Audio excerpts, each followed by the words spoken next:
Quelle appréciation faites-vous de la supposée plainte déposée par l'ancien chef d'État Boni Yayi, dirigée vers un sachant dans ce procès ICC Service au niveau de la Cour de répression des infractions économiques et du terrorisme? Oui, merci. En matière de plainte, dans le cas précis, il s'agit de quoi?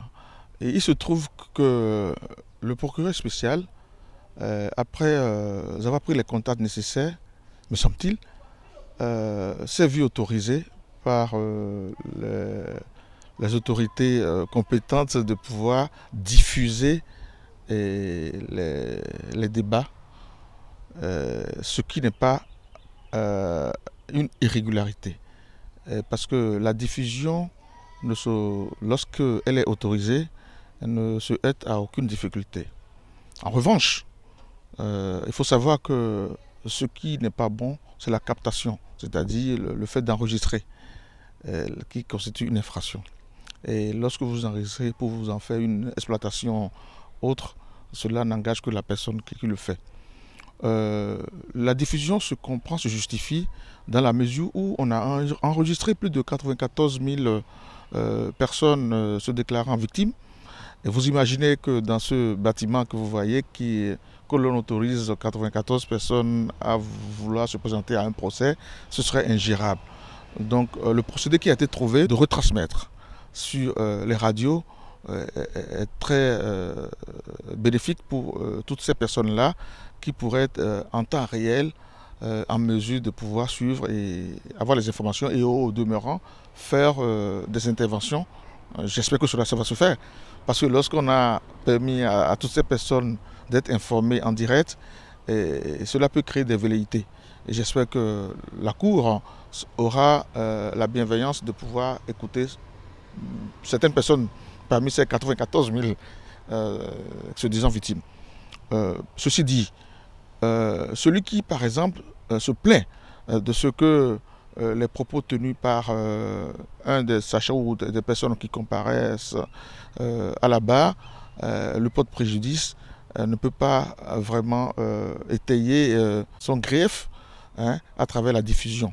Parce que la diffusion en elle-même n'est pas illégale parce qu'elle a été autorisée. Dans votre développement, sinon je me permets de comprendre que la plainte n'aboutira pas.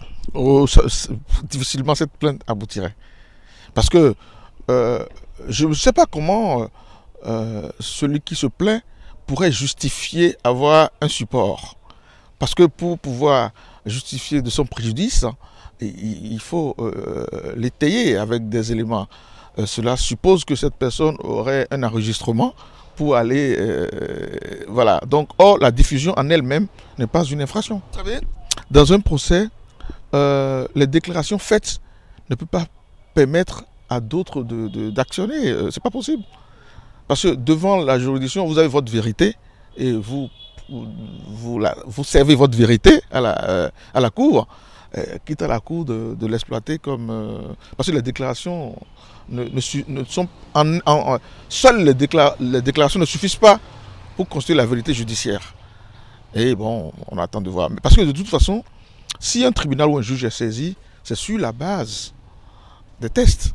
Les circonstances selon lesquelles le procureur spécial a quand même été autorisé à diffuser le procès. 8 ans après l'éclatement de cette affaire, la réouvrir cette année, et vous pensez que c'est merveilleux pour la manifestation de la vérité? C'était inévitable lorsqu'on est dans une infraction qui ne se prescrit pas. C'était inévitable lorsqu'on a la chance d'avoir une cour comme la Criette. Plus personne ne doute aujourd'hui la célérité qui caractérise la Cour. Plus personne ne doute aujourd'hui de l'efficacité des juges qui composent la Cour. Donc c'est tout, parler comme les jeunes, c'est tout bénéf de pouvoir réouvrir ce débat et en finir. Parce que le peuple a besoin de comprendre ce qui s'est passé. Et puis cela sert de pédagogie, n'oubliez pas, qu'on sache que plus jamais cela ne se reproduirait.